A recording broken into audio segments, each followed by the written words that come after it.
అందరికీ జై భీమ్. ఉమ్మడి ప్రకాశం జిల్లా, ప్రస్తుతం బాపట్ల జిల్లా, ఓల్డ్ ప్రకాశం జిల్లాకు సంబంధించి 2 నియోజకవర్గాల్లో ఇప్పుడు కీలకమైనటువంటి తర్జనా భర్జన అంటారు కదా, అది అంటే కన్ఫ్యూజన్. ఏం చేయాలో అర్థం కావట్లేదు ఒక ముగ్గురు నాయకులకి. ఈ 3 నియోజకవర్గాల్లో సమస్య అనేది చాలా ఇబ్బందికరంగా ఉంది. ఈ 3 నియోజకవర్గాలు కూడా ఎస్సీ రిజర్వ్డ్ నియోజకవర్గాలు. సో ఈ రిజర్వ్డ్ నియోజకవర్గాల్లో ముగ్గురు పరిస్థితి అగమ్యగోచరంగా ఉంది. ముగ్గురిని స్థానచలనం చేసినటువంటి పరిస్థితి 2024లో వైఎస్ఆర్సీపీ నాయకత్వం. కానీ ఎవరికి సెట్ కాలేదు, ఎక్కడా కూడా సెట్ కాలేదు. కాస్త కోస్తా ఒక వ్యక్తికి మాత్రమే ఆ నియోజకవర్గం ఎంతో కొంత సెట్ అయినట్టు కనిపిస్తూ ఉంది. కానీ మిగతా ఇద్దరికి మాత్రం పూర్తి వ్యతిరేకతగా ఉంది. కేడర్ కావచ్చు, భౌగోళిక పరిస్థితులు కావచ్చు, అక్కడ ఉన్నటువంటి నాయకత్వం కావచ్చు, అధిష్టానంతో ఉన్నటువంటి లింక్స్ కావచ్చు, ఆ నియోజకవర్గాల్లో ఈ ప్రస్తుత ఇన్ఛార్జిగా ఉన్నటువంటి నాయకులకి సెట్ అవ్వట్లేదు. ఆ నియోజకవర్గాలే మొట్టమొదటిది ప్రకాశం జిల్లాలో కొండేపి నియోజకవర్గం. ఇక్కడ ఆదిమూలపు సురేష్ గారు 2024లో కంటెస్ట్ చేసి హ్యాట్రిక్ హీరో అంటారు కదా, హ్యాట్రిక్ పొలిటీషియన్ లాగా పేరు పొందినటువంటి ఆదిమూలపు సురేష్ గారు ఫస్ట్ ఎర్రగొండపాలెం నుంచి పోటీ చేశారు 2009లో, 2014లో సంతనూతలపాడు నుంచి చేశారు, 2019లో మరలా ఎర్రగొండపాలెం నుంచి చేశారు. 3 సార్లు కూడా గెలుస్తూనే వచ్చారు, ఎక్కడా ఓడిపోలేదు. కానీ 2024లో కొండేపి నుంచి పోటీ చేసి దారుణంగా ఓటమి పాలయ్యారు. ఈ 2 ప్లేసులు అయితే ఆయనకు వచ్చినాయి, 3వ ప్లేస్ వచ్చినారు. ఇంతటితో అయిపోలేదు. ఇప్పుడు అక్కడ కేడరు బలహీన పడిపోతూ ఉంది. ఈయనకి ఎవరు సహకరించట్లేదు. నిజానికి అక్కడ ఉన్నటువంటి నాయకులతోటి చాలా తలనొప్పిగా మారిందనే వార్తలు అయితే బాగా వినిపిస్తూ ఉన్నాయి.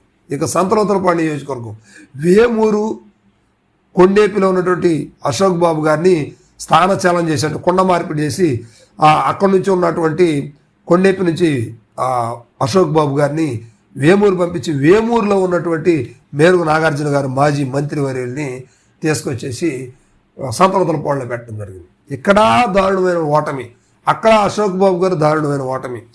ఇక్కడేమో మేరుగు నాగార్జున గారు సంతనూతలపాడు నియోజకవర్గంలో అందుబాటులో లేదంటారు ఒకళ్ళు, అందుబాటులో ఉన్నప్పటికీ క్యాడర్ యాక్సెప్ట్ చేయట్లేదంటారు.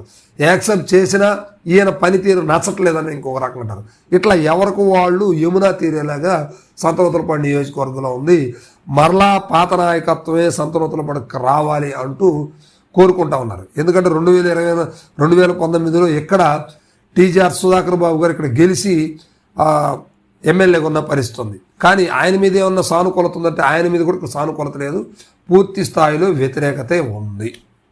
మరి ఇలాంటప్పుడు మరి ఇక్కడ అశోక్ బాబు గారికి వేమూరులో ఇబ్బందికరంగా ఉండి, నాగార్జున గారికి సంతనూతలపాడులో ఇబ్బందిగా ఉండి, కొండేపిలో ఈ ఆదిమూలపు సురేష్ గారికి ఇబ్బందికరంగా ఉంటే మరి ఎవరు రావాలంటే వీళ్ళని గతంలో ఉన్నటువంటి ప్లేసుల్లో సెట్ చేస్తేనే వాళ్ళ పరిచయాలు, వాళ్ళ కార్యక్రమాలు, వాళ్ళ కేడర్ అనేది బలంగా ఉంటుంది అనేది స్థానిక ప్రజల ఆవేదన అని చెప్పవచ్చు. వాళ్ళందరూ కూడా కోరుకుంటుంది అదే. ఇప్పుడు నాగార్జున గారికి ఇప్పటికి కూడా సంతనూతలపాడు నియోజకవర్గంలో పూర్తి స్థాయి అవగాహన లేదనేది వైఎస్ఆర్సీపీ కేడర్ భావిస్తూ ఉంది. మరి అలాంటప్పుడు ఆయన అక్కడే ఉంచడం ఎందుకు? తీసుకెళ్ళి మళ్ళీ వేమూరు ఇచ్చేస్తే సరిపోతుంది. వేమూరులో ఉన్నటువంటి అశోక్ బాబు గారిని తీసుకొచ్చేసి కొండేపిలో ఇస్తే ఆయన గతంలో ఇక్కడ కంటెస్ట్ చేయాలని ఆలోచించాడు, ఇన్ఛార్జిగా ఉన్నారు, తర్వాత టికెట్ ఇవ్వలేదు. ఇప్పుడైతే స్థానచలనం చేసి టికెట్ ఇచ్చారు. తీసుకొచ్చి కొండేపిలు ఇస్తే ఖచ్చితంగా గెలవాల్సిన పరిస్థితుంది. సో అనవసరంగా బాలవీరాంజనేయ స్వామి గారు అక్కడ 3వ సారి గెలిచారనే వాదన కూడా వినిపిస్తూ ఉంది. వైఎస్ఆర్సీపీ కేవలం సీటు మార్చడం వల్లనే అక్కడ సీటు కోల్పోయాం. ఖచ్చితంగా అశోక్ బాబు గారు ఉన్నట్టయితే ఖచ్చితంగా గెలిచేది అనేది కొండేపిలో ఉన్నటువంటి వైఎస్ఆర్సీపీ కేడర్ భావిస్తూ ఉంది. సో ఇక ఎవరికి సెట్ కావట్లేదు, ఒకరికొకరికి పొంతం లేదు.